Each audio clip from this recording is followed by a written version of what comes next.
Anyone that is trying to commit fraud in this process absolutely should be held accountable. Breaking news tonight, Governor DeSantis just confirmed the state is using the election police force to question people who signed an abortion petition. Tonight, NBC2 chief political reporter Dave Elias talked to a Fort Myers man who says an investigator showed up at his home armed with personal information after he signed a petition in favor of Amendment 4, which guarantees a woman's right to abortion in Florida. Isaac Maneschi said on Facebook that he got a knock on the door from a man carrying a folder with about 10 pages of his personal information, including a petition he signed.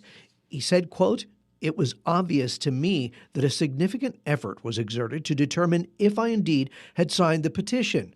A petition he indeed signed to get abortion rights on the ballot. Unsure, though, why his signature was being questioned." So this really is part of an insidious operation of Governor Ron DeSantis and his cronies to silence people's voices. State Representative Anna Eskamani claims that the state is trying to prove signatures may have been gathered fraudulently. What point is this? Because it's already on the ballot and in most cases, I'm sure, has already been printed. Well, this is all about political theater.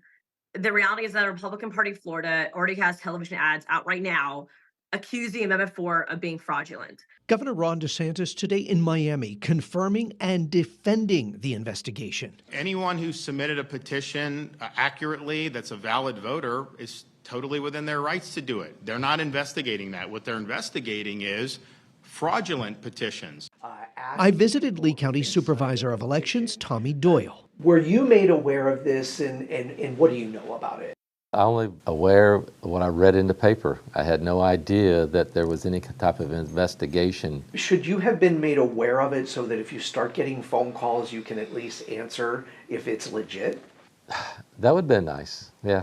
If we could have told that that's legit, law enforcement is doing an investigation. At least 2 people have come forward to say they were questioned about a petition fraud. It's just shameful behavior. It's an abuse of power. It's corruption. And I really do hope Floridians see through it. With just weeks to go before voters start voting on the matter, which the governor opposes. Now, if you get that knock on the door and it's someone who claims to be the state election police, you're going to want to make sure you see a badge and make sure they identify themselves. In Fort Myers, Dave Elias, NBC2.